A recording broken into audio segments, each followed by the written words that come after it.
بسم اللہ الرحمن الرحیم۔ پولنگ ڈے سے پہلے میں مخاطب ہونا چاہتا ہوں اپنے تمام امیدواران سے، کارکنان سے اور نوجوانوں سے۔ پولنگ ڈے پر آپ کی بہت بھاری ذمہ داری ہے۔ ایک سے زیادہ پولنگ ایجنٹ آپ کا ہر کمرے میں، ہر بوتھ میں موجود ہونا چاہیے اور اس کو بر وقت پولنگ سٹیشن پر پہنچائیں۔ آپ کے کارکنوں کی دو ٹیمز ہونی چاہیے، ایک جو کیمپ پر بیٹھے اور ایک جو ووٹرز کو باہر نکالے۔ میں پاکستان تحریک انصاف کے جو سپورٹر ہیں، جو کارکن نہیں ہیں لیکن صرف سپورٹر ہیں یا ووٹرز ہیں، نوجوان، ان سے خاص طور پر مخاطب ہو کے کہنا چاہتا ہوں کہ آپ کی کوئی ذمہ داری لگائے یا نہ لگائے، آپ تک کوئی پہنچے امیدوار یا نہ پہنچے، آپ نے اپنے ساتھیوں کے ساتھ ٹیمیں تشکیل دینی ہیں اس دن کے لیے جو ووٹر کو باہر نکالیں گی اور پولنگ کیمپ کے اوپر بھی پہرا دیں گی۔ اور اس دن شاید انٹرنیٹ کی بندش ہو تو پہلے سے یہ ہدایات دے دیں اپنے دوستوں کو بھی اور آپس میں ذمہ داریاں تقسیم کر لیں۔ اس کے بعد جب ووٹنگ کا عمل ختم ہو جائے گا تو بہت ضروری ہے کہ پولنگ ایجنٹ فارم 45 باہر لے کر نکلے۔ اس فارم 45 کے اوپر اس پولنگ سٹیشن کی تمام ووٹوں کی گنتی ہوگی اور پریزائڈنگ افسر کے دستخط بھی ہوں گے۔ یہ بہت ضروری ہے۔ جب وہ آپ کو یہ دے دے اس کے بعد بھی آپ نے پولنگ کیمپس سے نہیں ہٹنا۔ آپ نے انتظار کرنا ہے کہ پریزائڈنگ آفیسر سیلڈ بوریاں لے کے، جس میں آپ کے سارے بیلٹ پیپر ہوں گے، اس نے ریٹرننگ افسر کے دفتر جمع کرانے ہوتے ہیں سارے ریکارڈ کے ساتھ۔ آپ نے پریزائڈنگ آفیسر کا پرامن طریقے سے پیچھا کرنا ہے اور اس کو غائب ہونے سے روکنا ہے، چاہے وہ خود غائب ہونا چاہے یا کوئی اور سے غائب کرنا چاہے، تو آپ نے اپنے فون کیمراز کے ساتھ اس کو ریٹرننگ آفیسر کے دفتر تک چھوڑ کے آنا ہے۔ پولنگ کے دوران کسی بھی جگہ پر کوئی بے ضابطگی آپ کو نظر آتی ہے، اس کو اپنے کیمرے کی آنکھ سے کیپچر کریں، اور اگر آپ کے پولنگ ایجنٹ کو اندر نہیں بیٹھنے دیا جاتا تو احتجاج کریں، میڈیا کو بلائیں، اس ساری کی فوٹیج بنائیں۔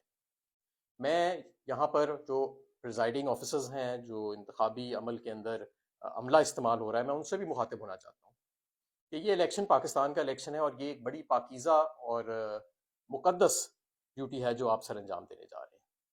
اگر اس کے اندر کسی قسم کی انٹرفیرنس کی گئی تو پھر اس کے آپ ذمہ دار ہوں گے قانونی طور پر، اور قانون کی اس معاملے میں گرفت بہت سخت ہے۔ قانون نے بڑی واضح سزائیں دی گئی ہیں کہ جو شخص بھی انتخابی عمل کے اندر ٹیمپرنگ کی کوشش کرتا ہے، تو اس چیز سے بالکل باز رہیں۔ یہ سوشل میڈیا کا دور ہے، یہ کیمروں کا دور ہے، اور ہم پورا قانونی چارہ جوئی کریں گے اگر ہمیں معلوم ہوا کہ کسی جگہ پر ایک ووٹ کی پرچی کی بھی دھاندلی کرنے کی کوشش کی گئی۔ میں پولیس کے حکام سے اور آئی جی پنجاب سے بھی گزارش ہونا چاہتا ہوں کہ آپ نے پچھلے 8 ماہ میں بہت ظلم کیا، آپ نے بہت لوگوں کے گھر توڑے، آپ نے بہت لوگوں کو ہراساں کیا، بہت لوگوں پر تشدد کی بھی اطلاعات ہیں ہمیں، بے گناہوں کو آپ نے جیلوں میں رکھا ہوا ہے، ٹرائل کے بغیر ان کی بیل نہیں آپ نے ہونے دی، بیل ہوئی تو دوبارہ آپ نے پکڑا، اور پورا آپ نے انتخابی عمل کے اندر بھی مداخلت کرنے کی کوشش کی۔ لیکن اب یہ جو 8 فروری کا دن ہے، یہ عوام کا دن ہے۔ اس دن آپ کو جو آپ نے اپنا وفاداری کا حلف اپنے ملک کے ساتھ لیا ہوا ہے، اس کو یاد رکھیے گا۔ آپ سب سے پہلے اپنے ملک کے ساتھ وفادار ہیں،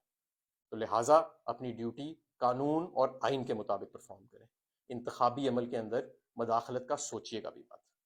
انشاءاللہ تعالیٰ 8 فروری کو میں سمجھتا ہوں کہ پاکستان میں بہت بڑی تبدیلی آنے والی ہے۔ اتنا بڑا ٹرن آؤٹ آنے والا ہے جو آج تک پہلے کبھی نہیں آیا۔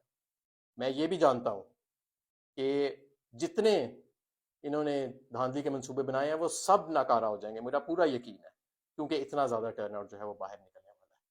تو بلا خوف ہو کے پرامن طریقے سے باہر نکلیں سب لوگ، اور اپنے آئینی اور جمہوری حق کا استعمال کریں، اور اس ملک کے اوپر سے فسطائیت کے، مہنگائی کے، ظلم کے بادل جو ہیں وہ ہمیشہ کے لیے ختم کریں۔ عمران خان صاحب نے، پاکستان تحریک انصاف نے، ہمارے قائدین نے اور کارکنان نے بہت قربانیاں دی ہیں۔ اب 8 فروری کو آپ کا دن ہے۔ اب آپ نے پاکستان کے لیے باہر نکلنا ہے اور ہر حالت میں اپنا ووٹ کاسٹ کرنا ہے۔ پاکستان پائندہ باد۔